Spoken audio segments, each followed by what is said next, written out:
Jaslovleen.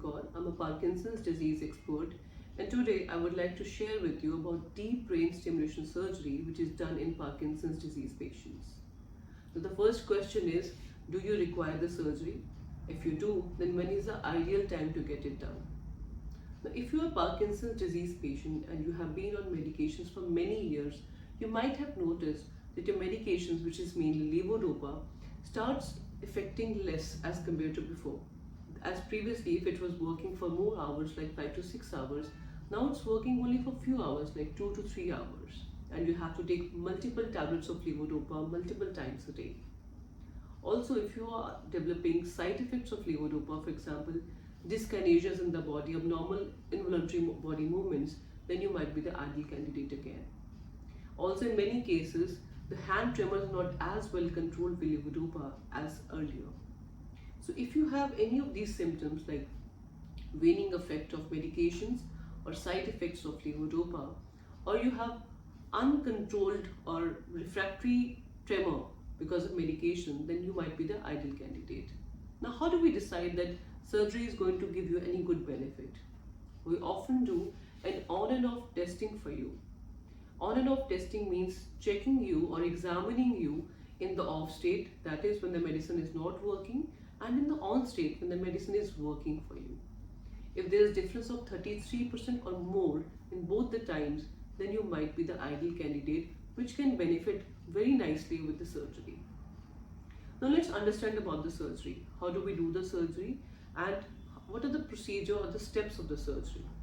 Now the number one step is, once your Parkinson's specialist has confirmed that this surgery will give you good benefit, the first step is to get an MRI done.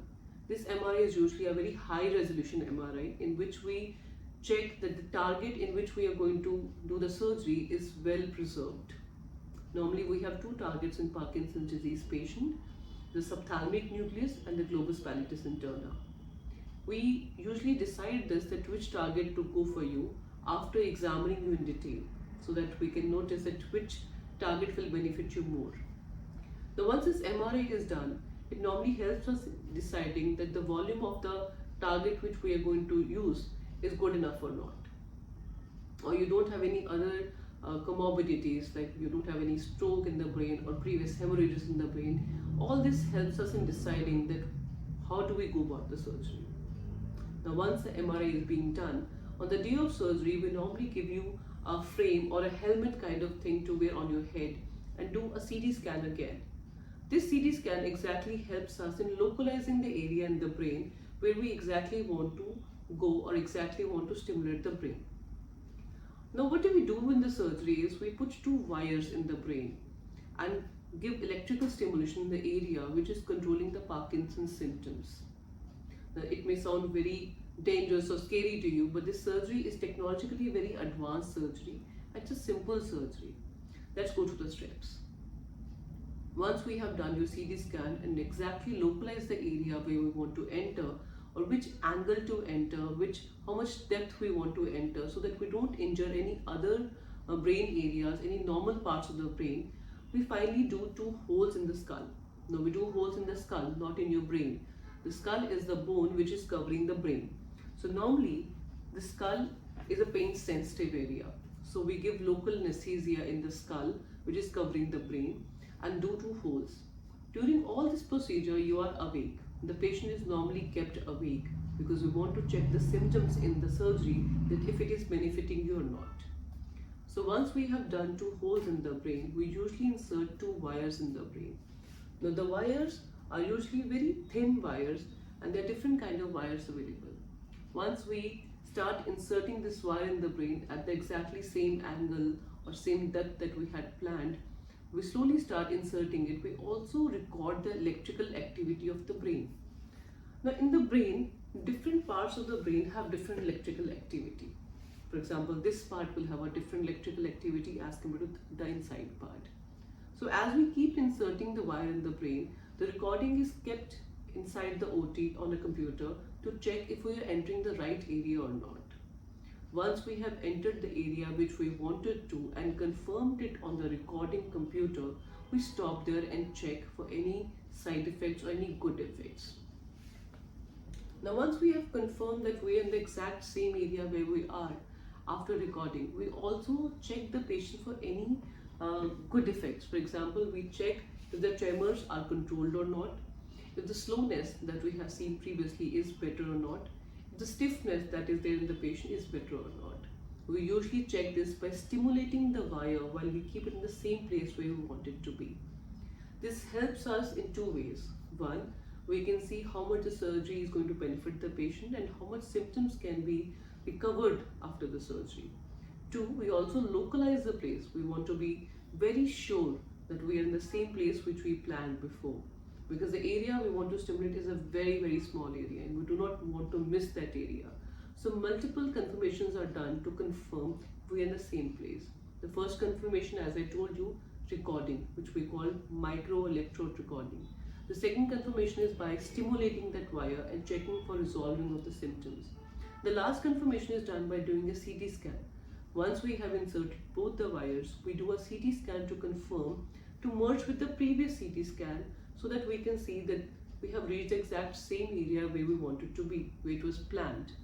Once this all has been done and we are very sure that we're in the same area, the patient is also better with the electrical stimulation, we close these two holes. Once we have closed down the holes, now we want it to attach to a battery. The battery are usually of different sizes depending on which battery do you plan to get. There are rechargeable batteries, there are non-rechargeable batteries. Non-rechargeable batteries usually have a life of 3 to 5 years, and rechargeable batteries usually have a life of 15 to 25 years depending what you choose. Now once we have closed down here the wire, we connect the wire with an extension wire and put it under the skin, tunnel it through under the skin and keep it here. Now here is where we insert the battery under the skin in the intramuscular pouch. Once the wire is attached with the battery here, we stop the surgery, we are complete with the surgery.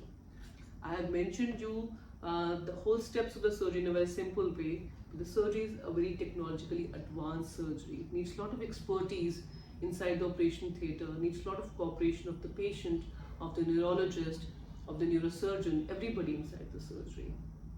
So it's a team effort.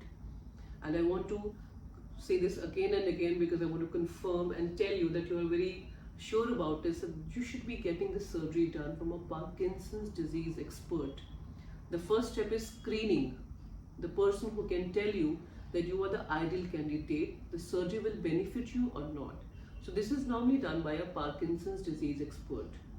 Now the Parkinson's disease experts are doctors who have done a neurology training and another 1 or 2 years of training in Parkinson's disease and deep brain stimulation surgery. Now there are also special neurosurgeons who are trained for doing this kind of surgery.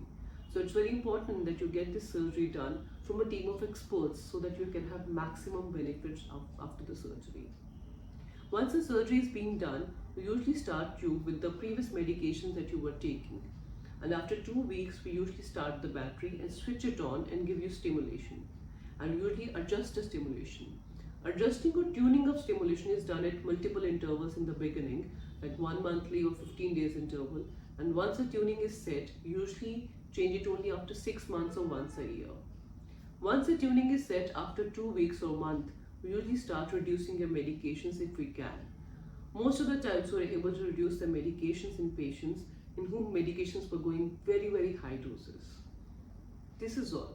This is all about the deep brain stimulation surgery. So if you have any more queries about deep brain stimulation surgery or any kind of questions about it, please do write us in comments. I'm Jaslovleen.